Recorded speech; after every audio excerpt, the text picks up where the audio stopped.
We are back with the Pershing 101. So, we have the coupler. There we go. Got the coupler, air hoses, cut lever. Then we have stairs with safety tread on them. Very important so you don't slip and fall out. Then that goes all the way back towards the cab. And then some more cylinders. We've got high pressure and low pressure, high pressure, low pressure. That pulls these, and these are the driving gear. Some multiple tubes, sand fill, dome, and stuff at the top with a handrail, so you can grab it. Pershing 101. This is a 260 locomotive because it has two leading wheels. 280. Okay, I didn't see that one. But then it has a total of 8 driving and 0 trailing. So we cannot go in the cab, but I cannot see this very well. But here's what that looks like. Got some dial cab things, the windows there, some dials. And here's a look back into the tender. Yeah, all pretty cool. Another tender. Some weld marks up there. Another cut lever.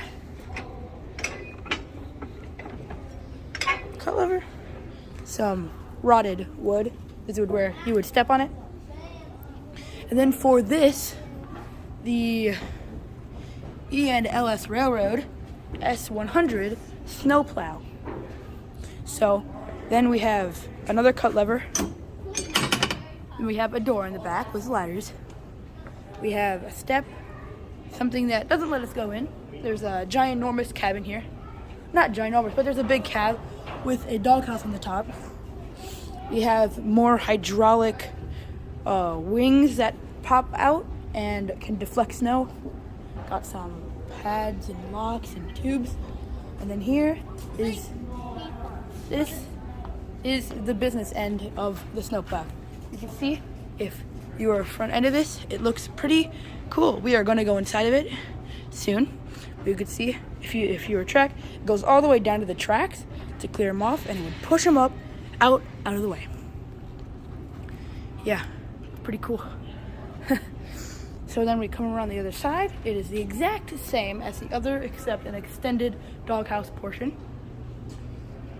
More wheel covers to defend the wheels from derailing it because of the snow. The back look of the 101. So, and another look at the cut lever. And I will meet you inside of the snowplow. And I'm going to turn on the flashlight because it's pretty dark.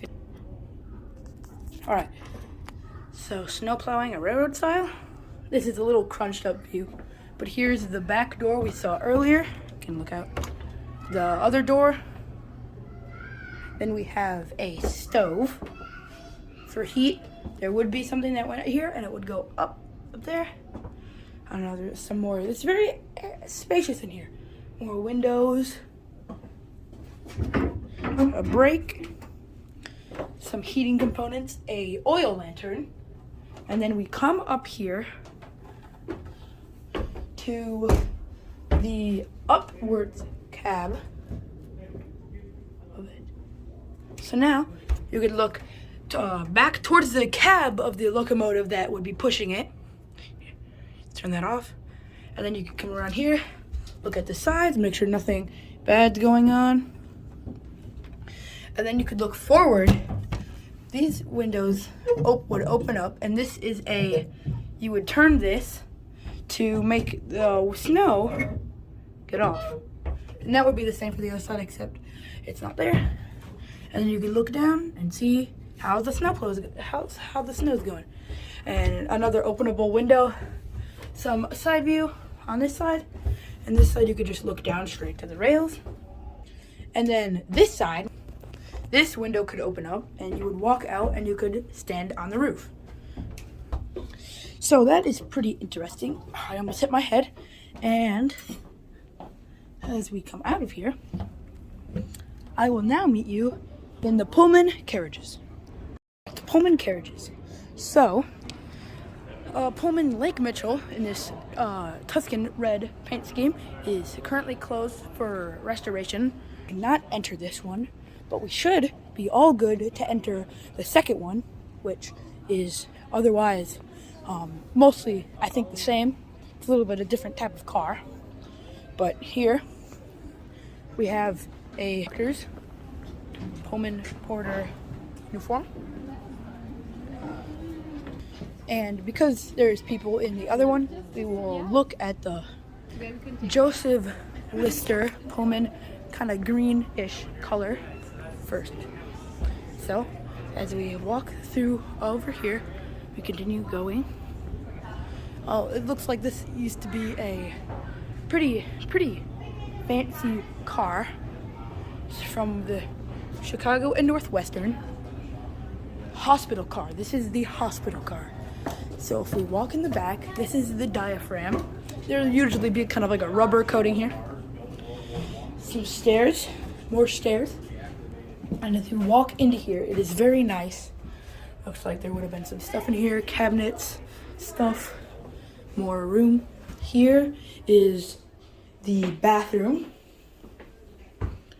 There is, looks like a shower might be behind this door here, and a bathtub, multiple sinks for any medical purposes, and a pretty nice light with a ton of hooks and stuff and seats. More storage here. And as we walk into here, looks like there is a whole bunch of different levers and looks like light switches behind an electrical door. Tons of seating in here, very nice. I think I accidentally walked into an interview. Alright, so we are gonna walk to the second car over here.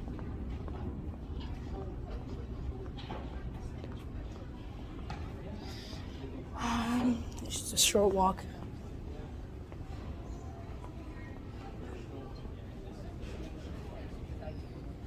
Alright, and we'll finish through the rest of the car first. I like that little chair. So right? It's also closed, but you can kind of see what it might have looked like. And here's the other side of here.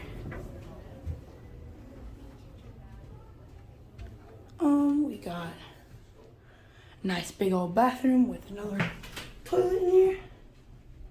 Then we come through here. Bunks for doctors with looks like a little curtain, a bed, more beds, and another bed. And then here is where we left off before. Rosie's my best friend in the entire world, and the idea that And there's one more thing left in this grand hall. I forgot the name of it, sorry. But there is one last thing. It appears to be a CB&Q. We'll go around the outside first. So there's a little observation box. As we come through here, dynometer 30, Burlington. And then just off note, this is a French gratitude tree. Pretty cool. Anyways, as we come around here, we've got multiple windows, ladders to get up. Looks like a diaphragm connection, coupler, and a one side cut lever that goes underneath. Another steps to get up, a platform at the top that goes across to the top, a door in the back, more ladders. This is the other caboose we saw earlier. And the dynometer. This is the same. It's basically the same, mirrored on each side.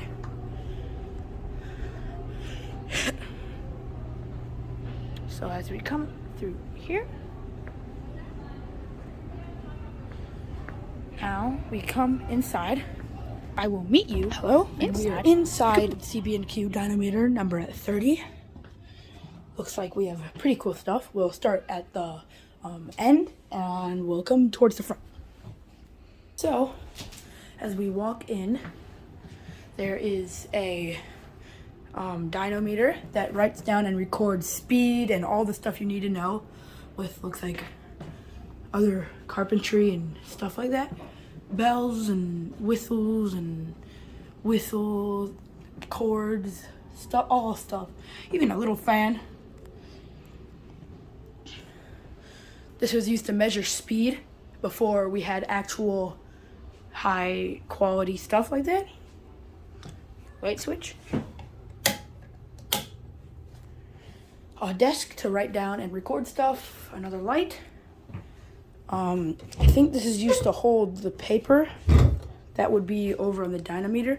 I'm not 100% sure about what this one is. But then we have a really pretty nice bathroom for a train.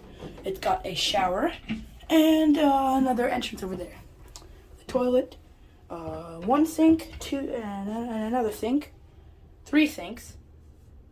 That's a little odd. I don't know who would need 3 sinks. Something. Alright, and an ashtray, all important in a train. And then, oh yeah, Hammerhill papers. Looks like this was used to hold rolls of paper. So we come back to the crew. Chairs. These are not multi-way ones like we saw on the other trains. These are just one way. You could either sit on this side or that side. Same with this side, except above there is a foldable, same with this side, but this one's just up. This is a foldable bunk if you were to stay overnight in here with a light right there. We come through here, we come through the kitchen, which is very nice to have in a train. We have 2 very large sinks, large areas where you could put your stuff, cabinets, orders or something, I don't know, hatches, and a ginormous stove. It's very close. You can imagine chefs running around here grabbing their stuff to feed the crew and stuff. So, as you think about it, it's pretty cool. There is a fan above me right now, and another speaker. Well, see ya. And this is the last part of the inside. Now we're gonna go outside. Okay, we are outside of the National Railroad Museum in Green Bay, and this. Well, I'm not gonna walk all the way down there because that's a pretty far ways, but we have some cars here. I'm assuming they're getting ready to restore, because this would be pretty cool to restore. This looks like an old, it almost looks British with how it is, but I'm pretty sure it's not because of the wheelbase, but I'm assuming this was used to help derail trains and stuff. If you walk around here, there's like almost like a cab, it looks like, with big, huge wheels, grates, and piping, and steam. Yeah, looks like it used to be connected to an engine. And you could see how just tall, this is me compared to it. Like, I'm not even up to here. I'm not even up to, like, where the base is. So, then we're gonna walk around over here. This is just gonna be one real quick look, because we've gotta go, but. So over here we've got the Aero train. Look at this thing. Look at how awesome this looks. The last one ever in existence. Number 2 for the Rock Island Railroad. This is a prototype.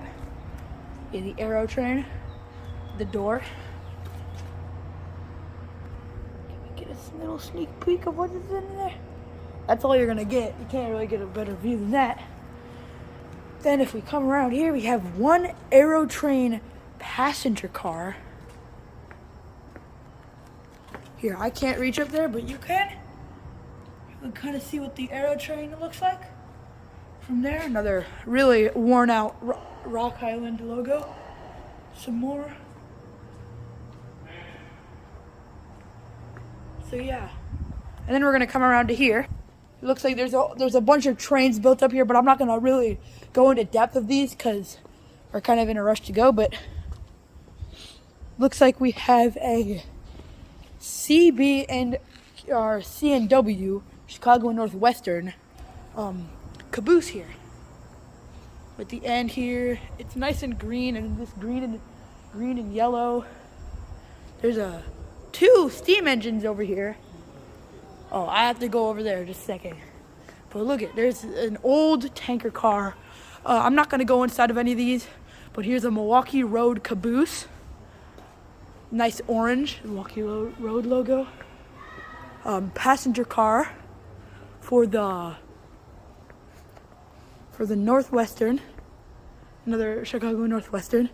We have a C&O, Chesapeake and Ohio, 2736. Whoa! I've never thought I'd ever see a C&O locomotive. But you could just see the size of this. Drivers are bigger than the big boys drivers, but also not as strong. So you could see this absolutely wonderful thing here. Also, drivers bigger than me. I'm sorry, I'm not going into more depth of this, but I'm kind of on a time crunch. But here's the front of that thing, the headlights right there. So then we can see the tender of this steam engine. Oh, and then right here we have the, sorry I kind of glazed over this, but the Poplar River Empire Builder Pullman carriage. And then, so this is the Santa Fe 5017 with its massive tender. 4 wheels on each bogie to support this thing. And right behind me we have, here, let me get a better look at this. Then there's the Empire Builder one. Here is the 8003. Let's see if I can make this out. Edith Bailey, looks like. But this is an observation car, a Vista Dome car. And then behind me we have the ATSF, Atchison, Topeka, and Santa Fe, 5017. This is a very famous steam engine from the Santa Fe. You can see that it has, again, massive cylinders and driver wheels. Here, driver wheel, compared to me, also like over my head. Not as big as the big boys driver wheels, but see that there's oil, it looks like. And more of this. Steps to get up. Let me just look at this. Look at how insane this looks. This looks so nice. We've got the marker lights and the big old bell with, oh, this looks so cool. But here I'm gonna go into the Union Pacific observation deck car. Sorry, it's kind of rushed. I have a time crunch. I've said this before, but if you look in here, it smells like an old train. But if here, you've got the number right above us, some gauges that I don't really know what they're for, emergency brake, light switch, a ton of cabinets. And this is what it's like to be on the Excursion Express for the Union Pacific Big Boy. Chairs back here. Remember, these would all be red and it wouldn't be as run down in here. But this, I'm pretty sure this might be going under restoration. You can see there's cabinets, these kind of curved stairs that go up into the observation deck. Some back-facing windows with some vents and cabs. Then we have a whole bunch of chairs. Then we have a small kitchen with more windows facing towards the train. So you could just imagine having 5 of these rushing past and looking out through the front and seeing the big boy. That's my dream one day, to go see the big boy in person. And you can see it kind of dips down because of the upper area, so they wouldn't make it too tall. We have some private cabs in here.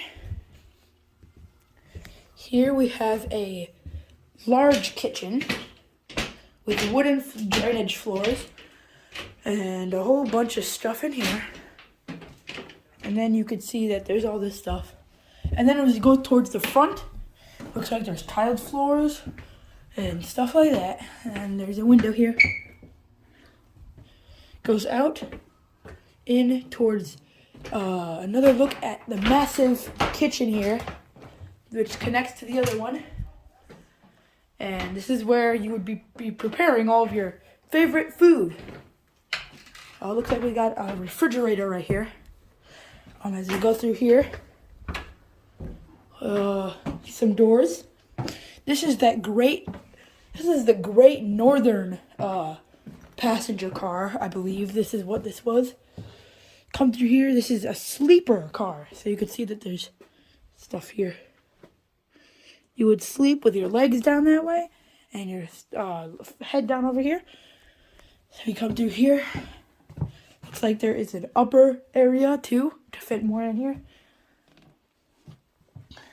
And it kind of repeats that pattern. You can see there's a inlaid one and then the same one as before.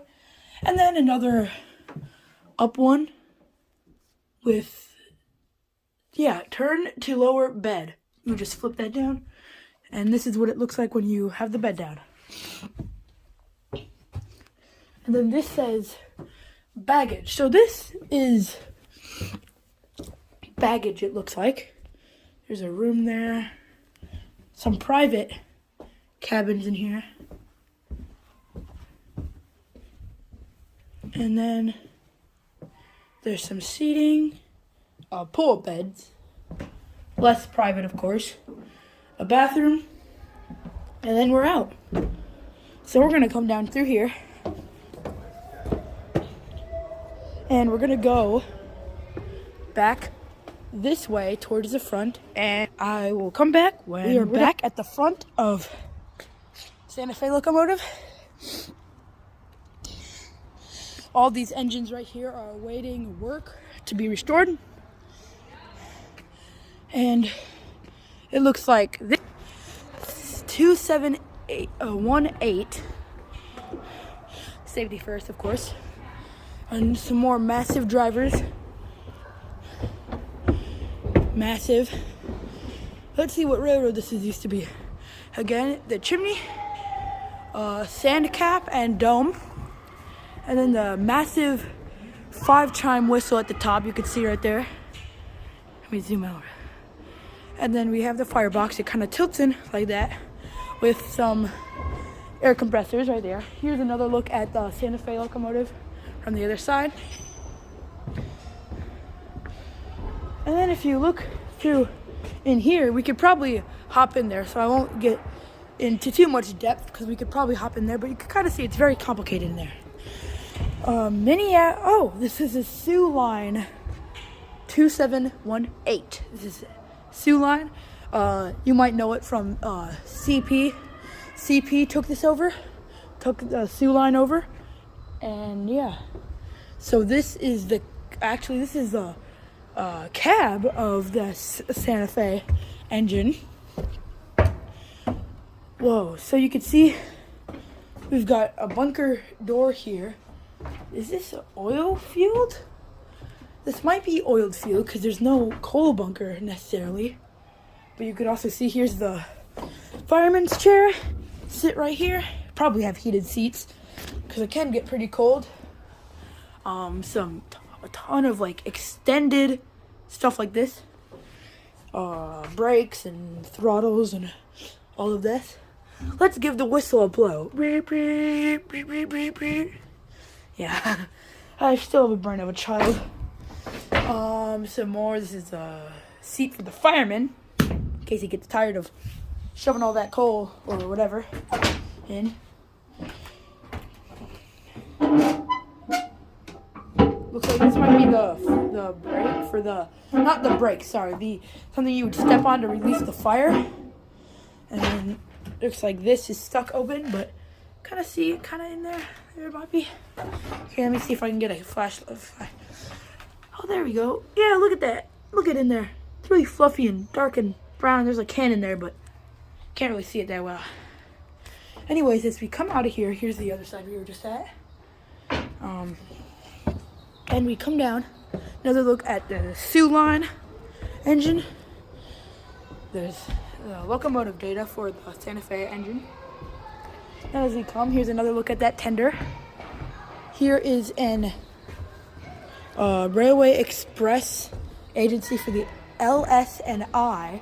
I'm not familiar with that railway, so if you have any idea what that railway is, or if you need corrections on any of my data that might be wrong, please just go to the comments and help me. Oh, wait, it says right here, Lake Superior and Ishpeming. Again, if I pronounce that wrong, please correct me in the comments. Chesapeake and Ohio. Looks absolutely beautiful in here. Looks like another LS&I carriage. Vern Bushman is the name of it right here.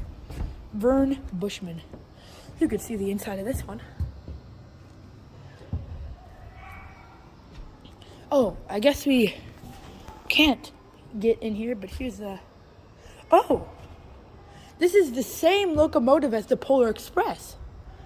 But here's a look at the firebox. Here, let me turn on my flashlight so you can see it. You can really see that. Yeah. Insane. Kind of see it bears some similarities with the Polar Express. We come around to the tender right here with the big Chesapeake and Ohio logo on it. The Menshaw Wooden Ware Co. established in 1849. So this is a pretty old one. And hold on to the difficulties out. We are in between steel line 2718 and 24 of the Lake Superior and or the LS&I. It says so the 2718 is the George Banta Jr., which I thought was pretty cool. And then number 24 of the LS&I is built by Alco, the Pittsburgh Works, in January 1910. And there's a cool switcher that I thought was pretty cool. So you can see not as big as drivers as the other one. You can see this one. Look at the size of these drivers compared to these. I am tiny. This is the biggest drivers I've seen here yet. But here is then the drivers of 24. Quite small. I can look over them. So yeah, and then we come through here. Looks like you can't actually get inside of the Soo Line one, but Jesus, you can see all of the complicating parts. Looks like Big Boy inside of there. Well, you can see the L, S, and I, Lake Superior, and Ishnapeg. I can't pronounce that one, I'm sorry. But here we have, I'm not quite sure what we're looking at here. Someone forgot a bogey apparently. It says American Locomotive Company. It looks like it belongs to this 24. It's confusing. Here's the Railway Express. This is unmarked. This is confusing. Just all white with a 21 on it. It looks like a baggage car with the big old door there. This is the LS&I car again. And what the? Okay, this is a party.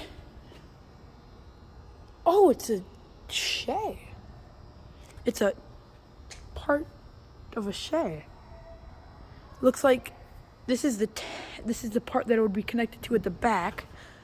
There is the ginormous smokestack. Wheels, looks like, for something. Just wheels.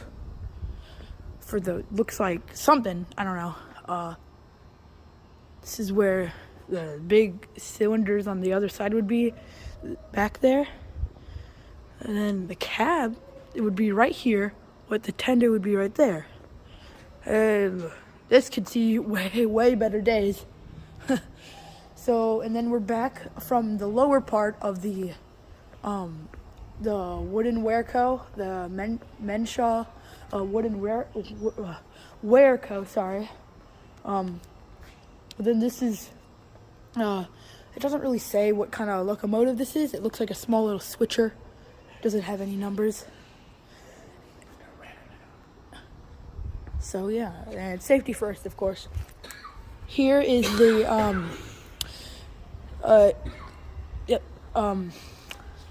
Thomas, but red and black without his face. I don't really know how to explain this. Oh, wait a minute. You can see it's a Plymouth. Look at this, look at this, look at this. Gotcha, Thomas. Can't hide from me forever. We know what you are. All right, so as we zoom out, we come up to this Great Northern number 11, ginormous switcher. Again, I'm not an expert on locomotives, so I don't know exactly which kind this is, but you can see this has been painted. This is in really good condition. It looks like not really any noticeable big like peeling of the paint. It looks actually really good, nice and crisp and shiny even. Oh, and this is 767, the Milwaukee Road switcher. Milwaukee Road. Big old open set of tracks. Say hi, Dad. I'm famous. So there's that. You can see there's the doors right there to get in and the big old windows. So then it looks like we're coming to our last few engines and cars and stuff. But it looks like in here is a nice open, it looks like almost like from the inside I could see it's almost like a sleeper and a diner car because there's like an open area over there. No access to that. This also looks like maybe, I have no idea what this logo could be. If you have any idea what this kind of car is or who it belonged to, put it in the comments because I will be looking at those to make sure I got everything nice and good. And then looks like it's an observation car actually. Wait, that's pretty cool. It's big. It has a big open end with the lights working. That's nice. Nice and golden handbars. And it looks like we have again number 102 of something. There's no logo here. It says 102 again.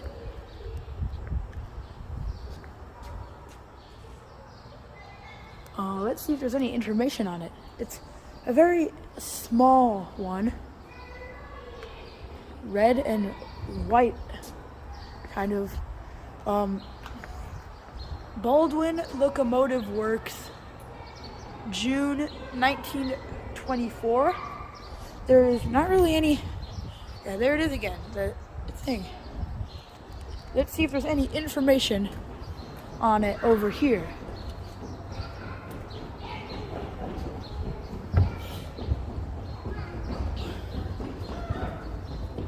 So it looks like there's no information on this one, but here's a better look at the inside the cab. Oh, and this is the other one that we skipped over. This is the Duluth, Mississippi, and Iron Range. Safety first. This is creepy, man. Yeah. This There's is a Honda train. yeah. Ohio. You see a train that says Ohio? Don't even try getting in there. It's just Ohio. And then we have the Duluth, Mississippi, and Iron Range. Excuse me for the kid. He just, well, I guess wanted to be on the YouTube video, I guess. But he's the 506. We can get inside the cab. We've got some shovels. We've got shovels. We got labeled air pumps, water glass, radio, dynamo, and dynamos. Big old throttle. Nothing really moves in here. except that can move. We got the grate here. Another thing. View from the cab. Wave to me. There's my dad again. Looks like we've got something. 6 inches of water. It looks like it says on there. And this is stuck. Actually, I don't know how this works, but there's the firebox, lights, and stuff like that. So, yeah, that is the Green Bay National Railroad Museum, and this is going to be my biggest video I've ever made. So, I hope you enjoyed, and I'll see you next time. Bye.